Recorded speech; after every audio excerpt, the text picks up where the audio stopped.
Queridos irmãos, vamos aprender mais das coisas de Deus, para a gente saber o nosso poder e a nossa autoridade, porque o nome de Jesus tem todo o poder e toda a autoridade e foi nos dado de presente com todo o amor para a gente usar e vencer todas as coisas. Vamos a mais a continuação do O Nome Poderoso de Jesus. Tudo em nome.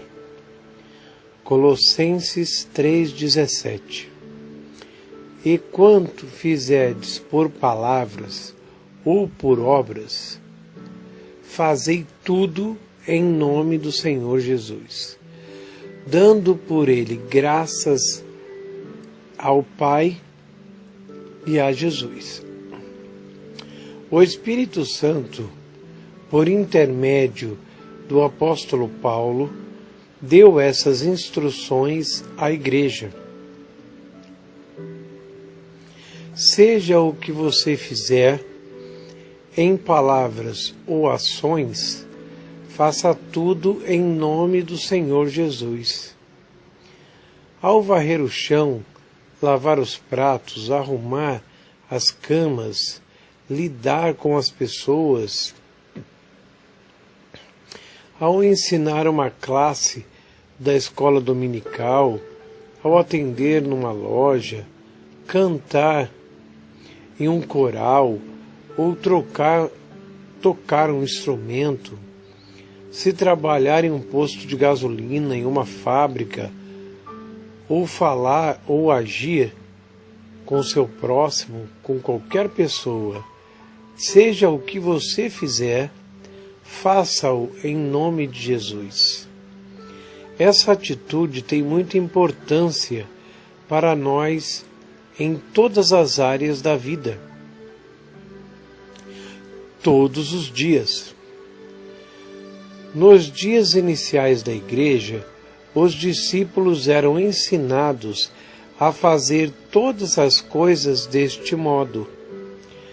Tudo quanto realizavam era desta maneira. Em todos os lugares para onde iam, tinham consciência do nome de Jesus.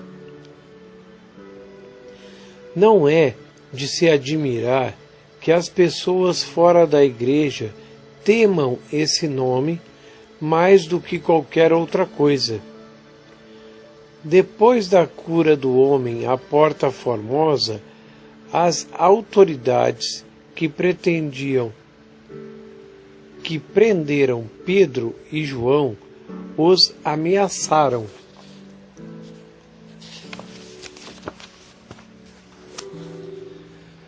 Como diz o relato bíblico, para que não se divulgue mais entre o povo, ameaçando-los, para que não fale mais este nome a homem algum.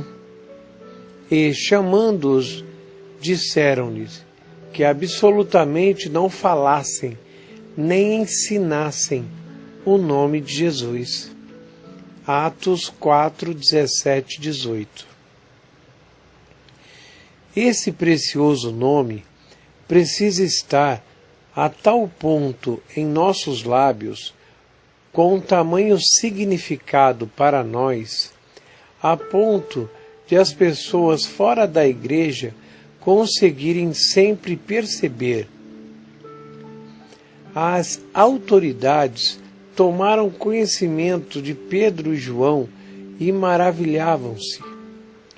Embora percebesse que os apóstolos eram homens iletrados, sem letras, seriam ignorantes, sem estudo, e incultos, reconheceram que eles haviam estado com Jesus. Atos 4:13. Eram homens fora do normal. Falavam bem, explicavam sobre Jesus, mas não tinham tido estudo. Os homens ficaram admirados com isso. Não se trata de os cristãos terem tido uma igreja no primeiro século e existir outra hoje. Somos membros do mesmo corpo de Cristo. Aquilo que o Espírito Santo escreveu para a igreja de Colossos, por intermédio do apóstolo Paulo, cabe também a nós atualmente. Pertence aos servos de Deus em todos os lugares. E quando fizeres, somos ordenados, por palavras ou obras ou atitudes, fazei tudo em nome do Senhor Jesus, dando por ele graças a Deus Pai. Dando graças em nome. Efésios 5:20. Dando sempre graças por tudo a nosso Pai e Deus, em nome do nosso Senhor Jesus Cristo. Os cristãos do primeiro tempo do Evangelho foram ensinados a dar graças a Deus por todos os seus benefícios neste nome. Lavados, santificados, justificados neste nome. 1 Coríntios 6:11. E é o que alguns têm sido, mas haveis sido lavados, mas haveis sido santificados, mas haveis sido justificados, feitos justos, em nome do Senhor Jesus e pelo Espírito do nosso Deus. Olha como esse nome é importante. Ele lava, santifica e torna você justo. E é o que alguns têm sido. Seria melhor lermos os versículos anteriores para descobrir como alguns de nós fomos. Vejam os versículos anteriores. Não sabeis que os injustos não hão de herdar o reino de Deus? Não erreis. Muitas pessoas estão sendo enganadas hoje. Nem os devassos, nem os idólatras, nem os adúlteros, nem os efeminados, nem os sodomitas. Versículo 9, 10. Todo pecado pode rejeitar Jesus, se assim desejar, mas corre o perigo de ir para o inferno.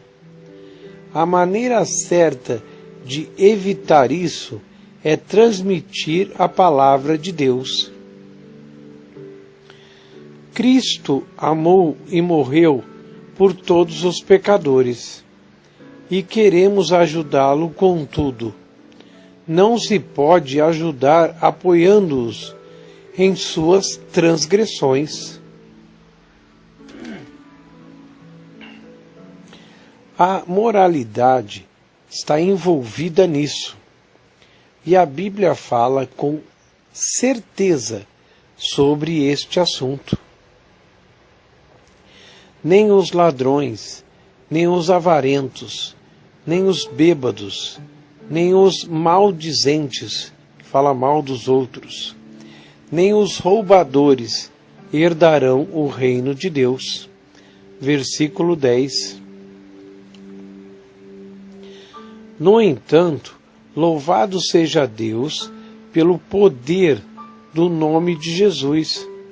O versículo seguinte diz: e é o que alguns têm sido, mas haveis sido lavados, mas haveis sido santificados, mas haveis sido justificados em nome do Senhor Jesus e pelo Espírito do nosso Deus.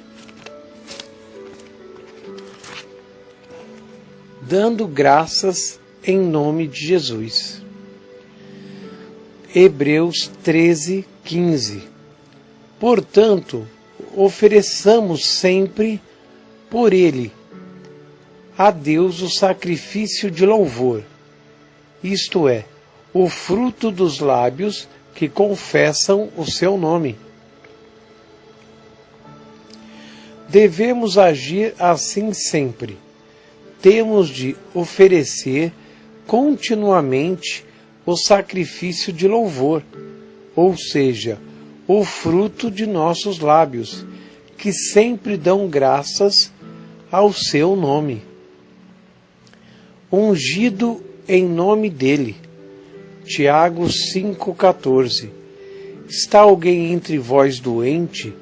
Chame os presbíteros da igreja e orem sobre ele, ungindo-o com azeite, em nome do Senhor.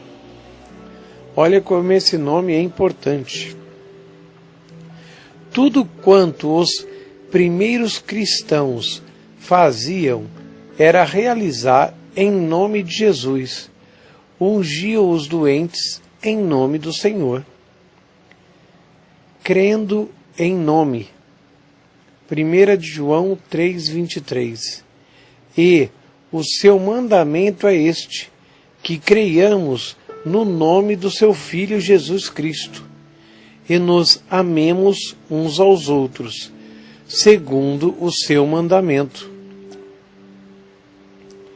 Não somente temos a ordem de crer no Senhor Jesus Cristo, como também somos ordenados a crer no seu nome.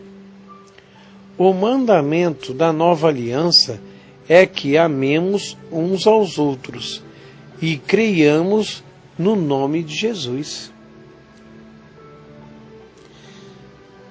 Em meu nome expulsarão demônios.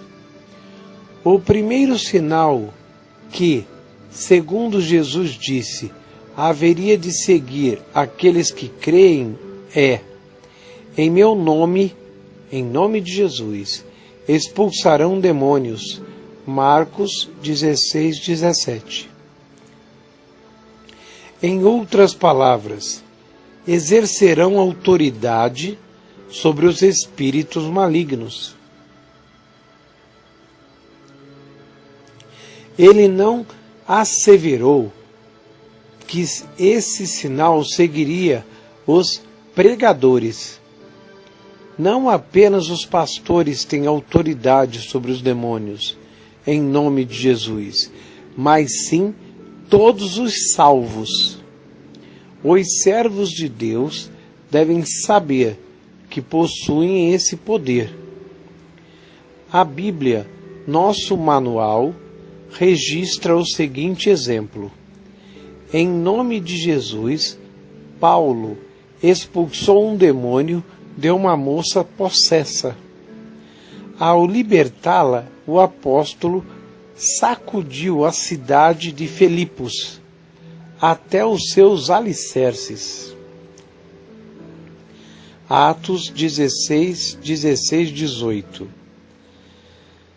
Aconteceu que, indo nós para o lugar de oração, nos saiu ao encontro uma jovem possessa de espírito adivinhador, a qual, adivinhando, dava grande lucro aos seus senhores. Seguindo a Paulo e a nós, clamava dizendo: esses homens são servos do Deus Altíssimo e vos anunciam o caminho da salvação. Isto se repetia por muitos dias. Então Paulo, já indignado, voltou-se, disse ao Espírito: em nome de Jesus Cristo, eu te mando, retira-te dela. E ele, na mesma hora, saiu. Note que essa moça era possessa de espírito.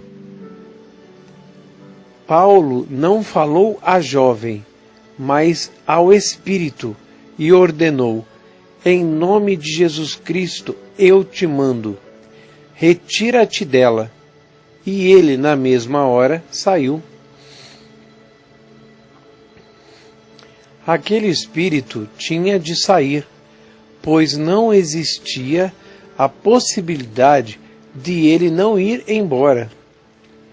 Lembre-se de que Filipenses 2, 9 e 10 declara: pelo que também Deus o exaltou sobremaneira, e lhe deu um nome que é sobre todo o nome, para que neste nome se dobre todos os joelhos, dos seres que estão na terra, no céu e debaixo da terra.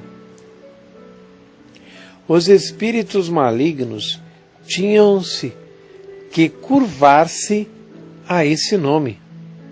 Os demônios têm que sair diante desse poder que tudo opera. Esse nome tem para a Igreja hoje a mesma autoridade que exercia naquele tempo. Temos um grande tesouro no nome de Jesus, como o temos negligenciado. Kenyon observou: pensaríamos, naturalmente, ao ler nossa literatura religiosa moderna e ao ouvir os sermões de um pregador mediano, que os demônios teriam deixado de existir, ou foram encurralados em guetos nas cidades. Deste modo, estavam passando a totalidade do seu tempo entre camadas mais baixas da humanidade. Em dezembro de 1952, enquanto eu e um pastor orávamos na cozinha de uma casa pastoral, o Senhor Jesus Cristo apareceu diante de mim em uma visão e disse: vou ensinar-lhe a respeito de Satanás e dos demônios. Desta noite em diante, aquilo que na minha palavra é chamado de discernir os espíritos, operava em sua vida, em seu ministério, quando você estiver no Espírito. Fiquei arrebatado naquela visão durante 1h30, enquanto o mestre me ensinava. Vi um ser maligno operando por intermédio de certo indivíduo, perturbando um pastor e criando problemas que poderiam ter provocado uma divisão na igreja. Não lide com a pessoa, o Senhor me disse. Ocupe-se com o espírito, completou. Temos perdido o alvo ao procurar lidar com o ser humano. Na ocasião, Paulo falou ao demônio, não à moça. Como faço isso? Perguntei. O pastor estava na mesma região do país que eu, mas aquela pessoa que o incomodava estava em outra parte da nação. Não há distância na dimensão espiritual, disse o Senhor, e prosseguiu. Apenas fale para aquele demônio e ordene-o em meu nome, dizendo: Espírito imundo, que opera na vida de fulano, para perturbar e embaraçar o ministério desse servo do Senhor. Ordeno que desista da tua operação e cesse as tuas manobras neste momento.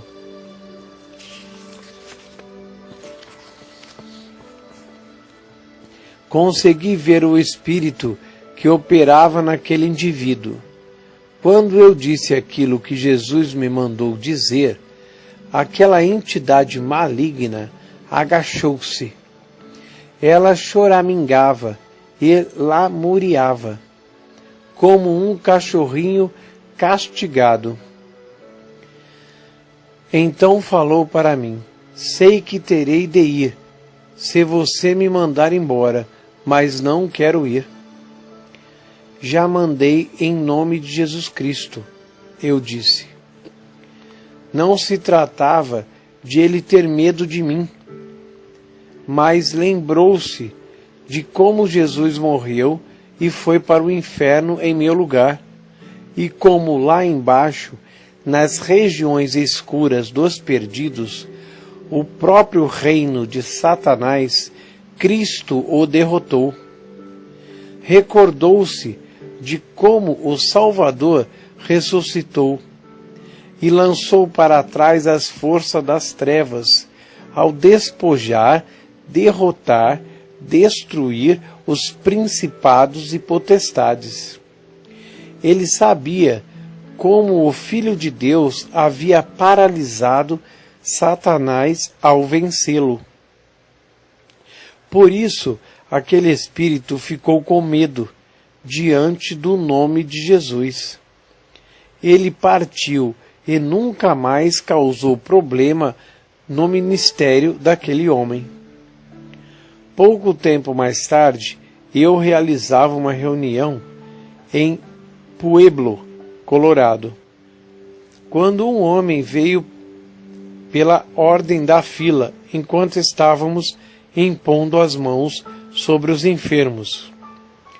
Contou-me que era nervoso e sofria de insônia. Sua esposa relatou mais tarde os problemas dele de saúde mental e que já havia 6 meses que o marido não conseguia trabalhar. Os médicos tinham dito a ela que o próximo passo seria mandá-lo para um manicômio estadual. Impus as mãos sobre ele e orei pela sua cura, para que seus nervos fossem sarados e ele pudesse dormir. Então passei a orar pela próxima pessoa na fila. Continuei ministrando a mais 4 ou 5 indivíduos. Cerca de 10 minutos tinham passado, desde o instante em que o homem voltara para o seu assento, que ficava à minha direita. Naquele momento dei uma olhada na direção dele. Com os meus olhos abertos, bem abertos, Deus me permitiu enxergar a dimensão espiritual, o dom do discernimento de espíritos, e ver ou ouvir dentro desta esfera. Enxerguei então um demônio sentado no ombro do indivíduo. Parecia um macaco de pequeno porte e segurava a cabeça do homem com uma chave de braço. Compreendi então o que estava errado com ele. Disse-lhe: volte para cá.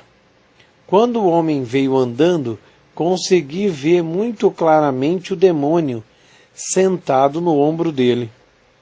Decidi, eu falei ao diabo: você tem de ir embora. O espírito maligno retrucou: sim, sei que eu tenho de sair, se você me mandar.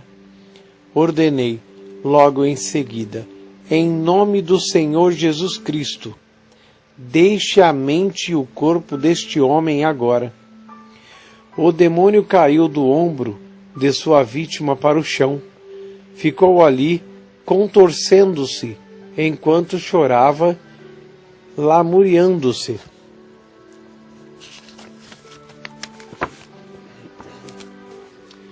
Eu disse: não é somente deixar esse corpo, como também abandonar o recinto. Imediatamente ele saiu correndo por uma porta lateral. Erguendo as mãos, o homem começou a louvar a Deus. O seu rosto parecia iluminado. Contou então, sem saber o que eu tinha visto, só lhe disse posteriormente. Sentia como se tivesse uma cinta de ferro ao redor da minha cabeça, mas simplesmente quebrou-se como um estalo. Estou livre, livre.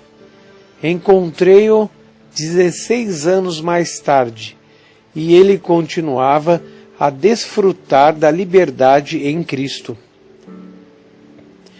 Conforme o Senhor tem permitido, posso visualizar dentro da dimensão espiritual, e todas as vezes o espírito treme em convulsões.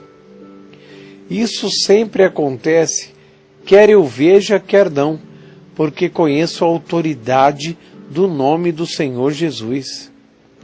Aprendi que posso falar ao diabo sem vê-lo, assim como também posso comunicar-me com Deus sem enxergá-lo. Se essa verdade raiar em nosso coração, sendo cristão, nossa vida será diferente. Esse nome nos pertence e o diabo tem medo de nós. Certa vez preguei em uma igreja onde encontrei grande dificuldade em conduzir a ministração. O povo era bom, amava o Senhor e tinha interesse na mensagem.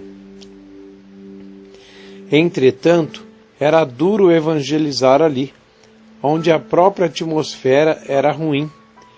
Tudo quanto eu dizia parecia saltar da parede e voltar contra o meu rosto. Alguns meses mais tarde, eu estava de volta àquelas redondezas, pregando durante um reavivamento.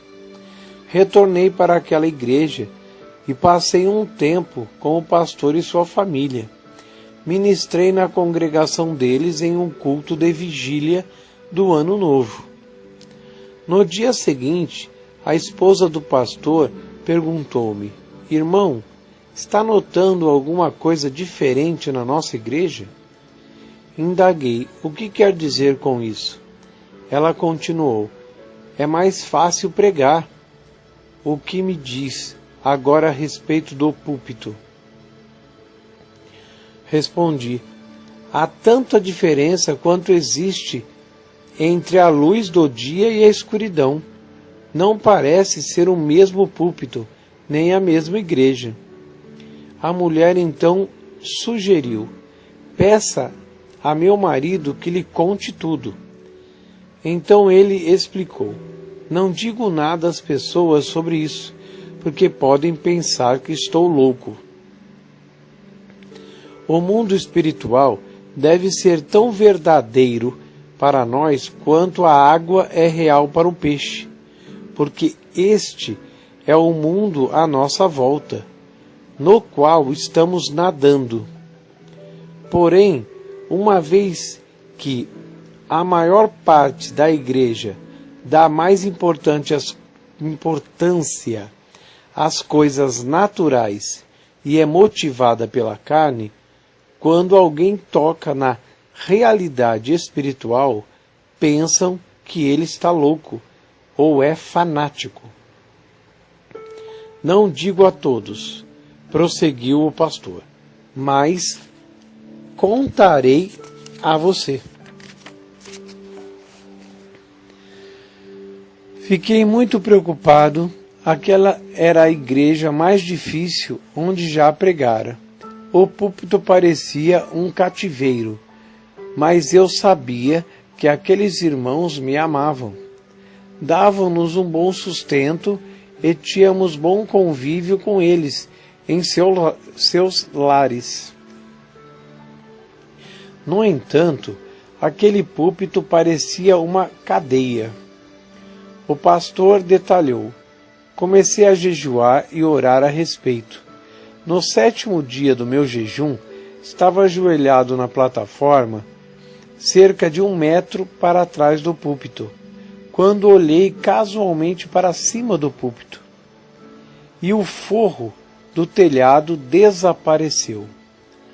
Com o dom do discernimento de espíritos, Deus o deixou ver a dimensão espiritual, e ele viu sentado nas vigas, diretamente acima do púlpito, um grande demônio, que parecia um mandril.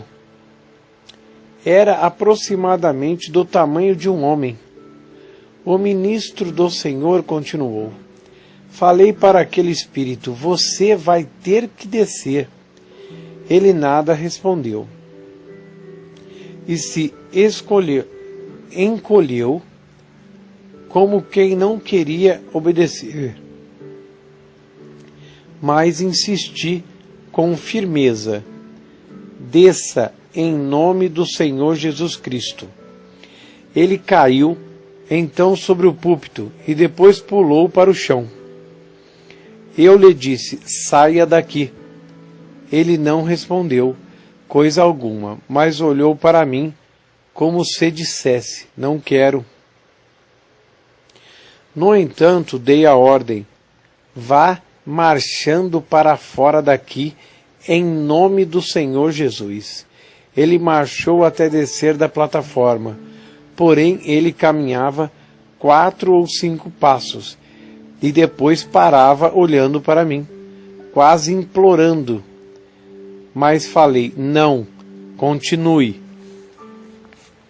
Mesmo assim, ele se recusava a movimentar-se, até que eu dissesse: em nome de Jesus. Descemos pela passagem entre os bancos da igreja, parando depois de 4 ou 5 passos. Fui adiante dele para abrir-lhe a porta do vestíbulo. O espírito maligno poderia ter passado as portas, é lógico, mas foi isso que o pastor fez. Aquela coisa não queria sair, até eu dizer: em nome de Jesus.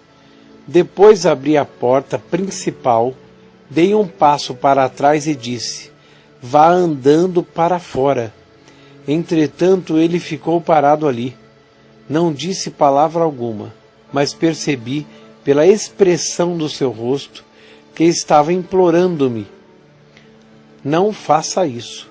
Contudo, eu me mantive firme ao prosseguir: em nome de Jesus. E ele foi andando. Desceu pelas escadas da igreja e chegou até o meio do pátio. Depois parou, virou-se e olhou outra vez para mim. Eu disse: nada disso. Vá andando em nome de Jesus. Chegou até a calçada. Terá de ir andando e nunca mais volte para este local, ordenei. O macaco ficou ali parado até eu dizer: em nome de Jesus. Então atravessou a rua, correndo para o outro lado, cerca de meio quilômetro.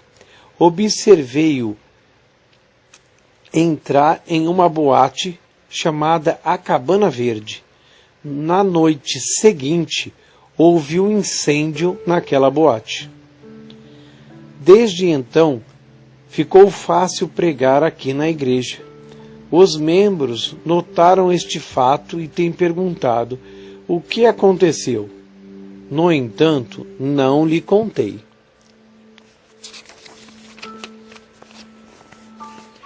Depois que tive a visão de Jesus, em 1952, e ele me ensinou a respeito dos demônios, fundamentalmente na Palavra de Deus, procurei estudar o assunto com mais afinco.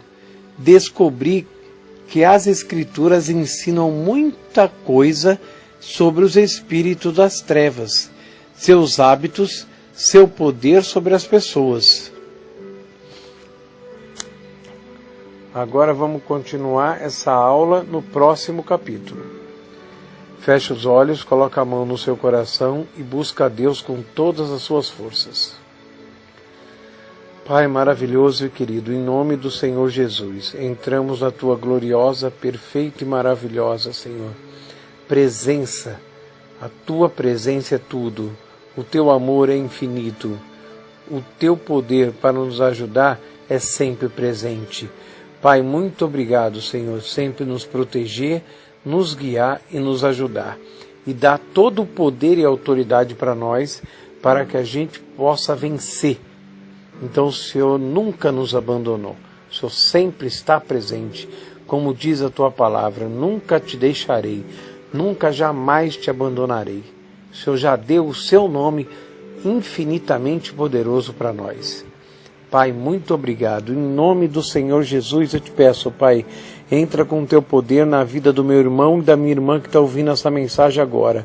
E começa a queimar todo o mal nessa vida. Em nome do Senhor Jesus, eu ordeno você, demônio, pega todo o seu mal, mágoa, ódio, tristeza, dor, doença, miséria, desemprego, toda a briga, todo o ódio, todo o mal, em nome do Senhor Jesus, demônio, pega tudo que é seu e saia. Eu queimo você, eu te amarro, eu repreendo, eu mando fora, saia para não voltar mais, em nome de Jesus. Pai maravilhoso e querido, como é bom conhecer o teu amor, conhecer a tua palavra, Pai. Vamos ler a tua palavra todo dia e te conhecer mais e mais, porque a fé vem do conhecimento da tua palavra. Pai, muito obrigado pelo teu amor infinito. Confiamos no teu amor e no teu poder e na tua palavra, que o céu e a terra passará, mas a tua palavra nunca vai passar. Pai, muito obrigado. Amém e amém.